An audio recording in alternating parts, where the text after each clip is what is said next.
हाँ जी, आज हमारे पास एक टेक्निकल क्वेश्चन आया है इक्विलिब्रियम कांस्टेंट से रिलेटेड।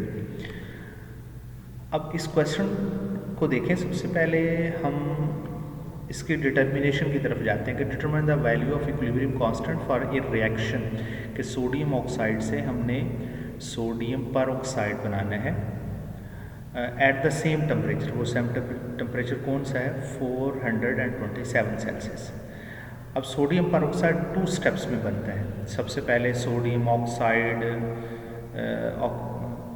डिकम्पोज होता है सोडियम में और ऑक्सीजन में, फिर इसके बाद सोडियम और ऑक्सीजन दोबारा रिकम्बाइन होकर सोडियम परऑक्साइड बनाते हैं इस टेम्परेचर पे 427 सेल्सियस पे।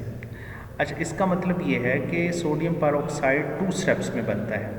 पहले स्टेप में क्या होगा? सोडियम ऑक्साइड से सोडियम बनेगा और ऑक्सीजन गैस रिलीज होगी। इसका K1 इक्विलिब्रियम कांस्टेंट की वैल्यू गिवन है 2 × 10⁻⁻25।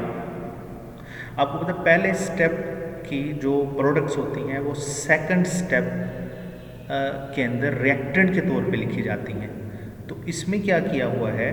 इसमें बेसिकली इसने ये किया हुआ है कि जो प्रोडक्ट है वो रिएक्टेंट साइड पे लिखा हो, जो रिएक्टेंट है प्रोडक्ट साइड पे लिखा, सिर्फ कंफ्यूज करने के लिए। इसका मतलब है हमें सेकंड स्टेप को अगर रिवर्स कर दें, बिल्कुल रिवर्स कर दें, तो फिर हमारा ये स्टेप बिल्कुल अरेंजमेंट में, तरतीब में आ जाएगा। तो इसका मतलब अगर इसको स्टेप को हम रिवर्स करेंगे तो जो K2 है इसका भी हमें रिवर्स लेना पड़ेगा। ठीक है जी। अब इसको स्टेप वाइज सॉल्व करते हैं। हमारा जो टारगेट रिएक्शन है वो बेसिकली फॉर्मेशन है sodium peroxide from sodium oxide और ऑक्सीजन से। ओवरऑल रिएक्शन अगर दोनों को कंबाइन किया जाए। अच्छा जी, रिएक्शन नंबर 1 यानी स्टेप नंबर 1 हमने इसका राइट डाउन कर लिया K1 जिसकी इक्विलिब्रियम कांस्टेंट K1 की वैल्यू 2 × 10⁻⁻25 है।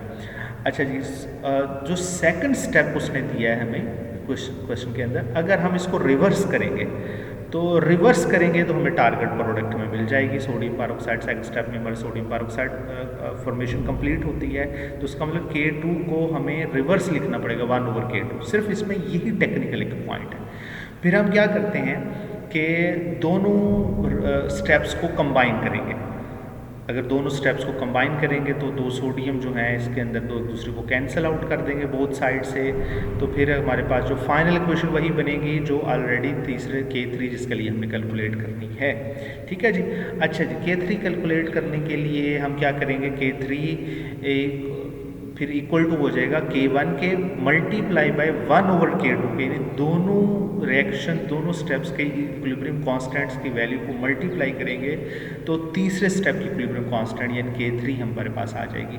अच्छा, इनकी वैल्यू जो दी गई हैं वो पुट कर दें। पुट करने के बाद कैलकुलेट कर लें K3 की value, that is 0.4 multiply by 10⁻⁴ answer आ जाएगा। तो that is the final answer. ये बड़ा ईजी क्वेश्चन था। सिर्फ और सिर्फ इसमें जो ट्रिकी पॉइंट था वो स्टेप नंबर 2 था कि अगर हमने फाइनल क्वेश्चन को देखें तो स्टेप नंबर 2 हम रिवर्स करेंगे तो इसके बाद हम K3 फाइंड आउट कर सकते हैं। होप सो आपको एक क्वेश्चन न्यूमेरिकल बड़ा टेक्निकल भी लगा होगा और ट्रिकी भी लगा होगा और आसानी से समझ भी आ गया होगा।